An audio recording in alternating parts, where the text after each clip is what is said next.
जीवन हमें एक मौका देता है, इसलिए जब भी सही कॉलेज चुनने का समय आए तो सिर्फ मंगलायतन यूनिवर्सिटी आपके बेहतरीन भविष्य और सर्वांगीण विकास के लिए।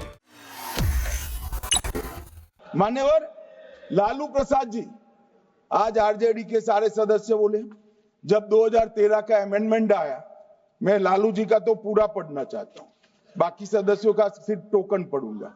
लालू जी ने क्या कहा?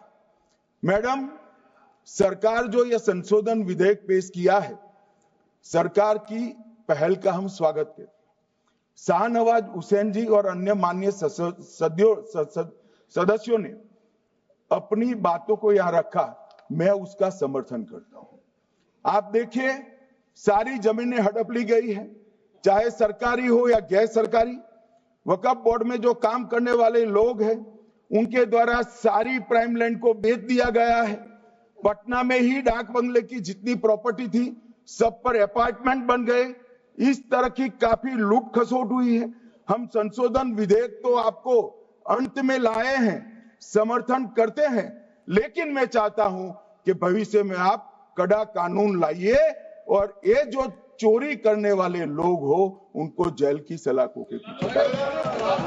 अब सब लालू प्रसाद की इच्छा इन्होंने तो पूरी नहीं की, नरेंद्र मोदी जी ने पूरी कर दी। ये लालू जी ने कहा था, एक कड़ा कानून लाइए।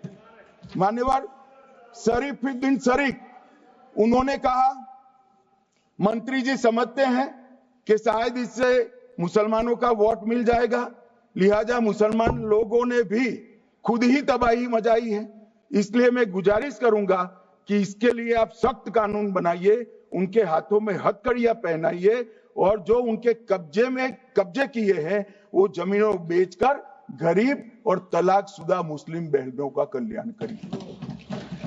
इसके बाद श्री हमीदुल्लाह सैयद लक्षद्वीप से थे, उनका भी इसी टोन का भाषण है।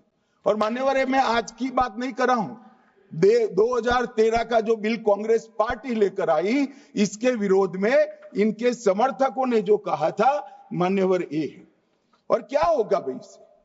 पारदर्शी ऑडिट होगी, आज ऑडिट ही नहीं हो रही। रिपोर्ट ऑनलाइन जमा करने की सिस्टम नहीं है, वो होगी, रिपोर्ट देनी पड़ेगी, बैलेंस शीट जमा करनी पड़ेगी, ऑडिट होगी, कैग के रिटायर्ड ऑफिसर ऑडिट करेंगे और मान्यवर पारदर्शिता आएगी। इससे क्यों डरना चाहिए किसी को? पारदर्शिता से क्यों? और वक्फ बोर्ड और वक्फ परिषद, इसका कोई ऑर्डर हम ऐसा नहीं लिख रहे हैं कि कोर्ट में नहीं जा सकते। आपने तो कर दिया था कि ये ऑर्डर को कोई कोर्ट में चैलेंज ही नहीं कर सकता, पूरा संविधान वहां समाप्त कर दिया मान्यवर। और मान्यवर, हम तो इसको कहते हैं कि कोई भी चैलेंज कर सकता है कायदे की अदालत में। इस देश में संविधान का राज है, ग्रीवेंसेस जिसका भी हो कोर्ट में जा सकता है।